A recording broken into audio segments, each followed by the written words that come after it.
इथे माझ्या लग्नाचा काही संबंध नाहीये. नाही कसा आहे, संबंध आहेच.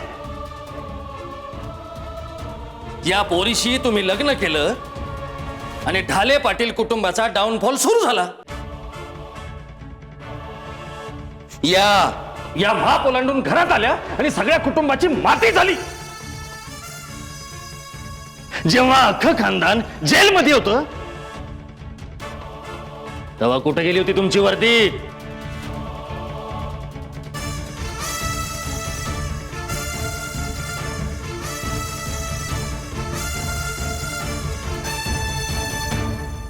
आणि या सगळ्यातून सुटण्यासाठी आम्हाला काय किंमत मोजावी लागली याची कल्पना आहे का? कुठून आलं हे सगळं?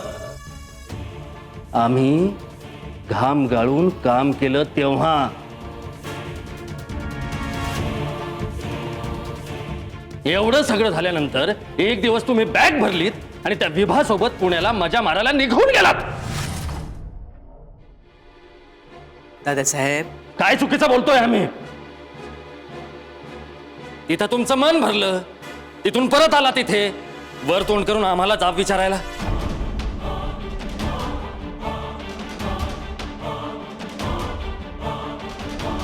या मोहमायाच्या गोष्टी आम्हाला सांगू नका.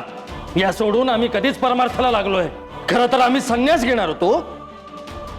मोठ्या भावाचं आणि मोठ्या मुलाचं कर्तव्य म्हणून माघारी आलोय. हे फक्त आम्ही आई साहेबांसाठी करतोय आणि तुम्ही आमच्यावर दात खाताय. बस, आई साहेब आमचं ठरलं. आम्ही आमचा मार्ग निवडलाय. आम्ही जातो ऋषिकेशला परत.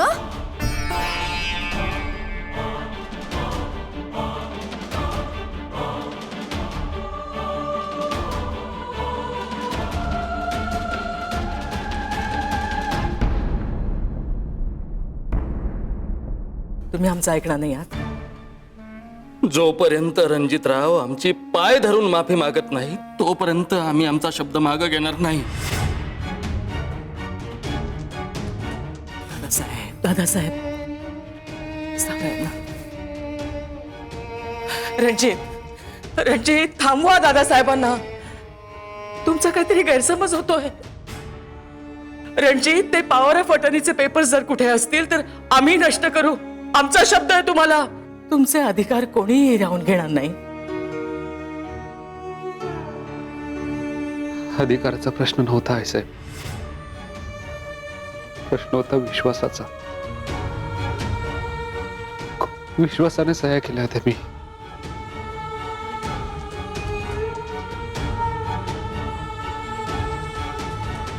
मला जे बोलायचं होतं, जे सांगायचं होतं ते सांगितलंय. मी नाही राहू शकत आता या घरात.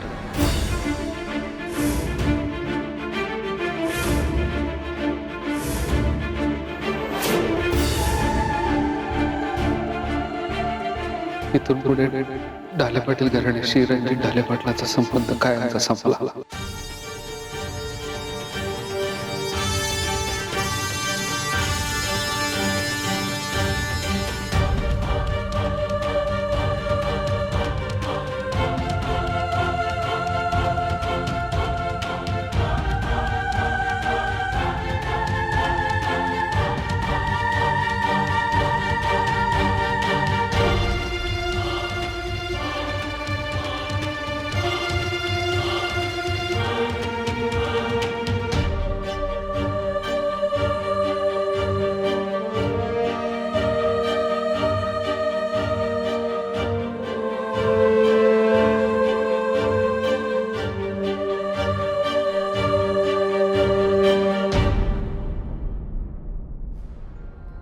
रणजित,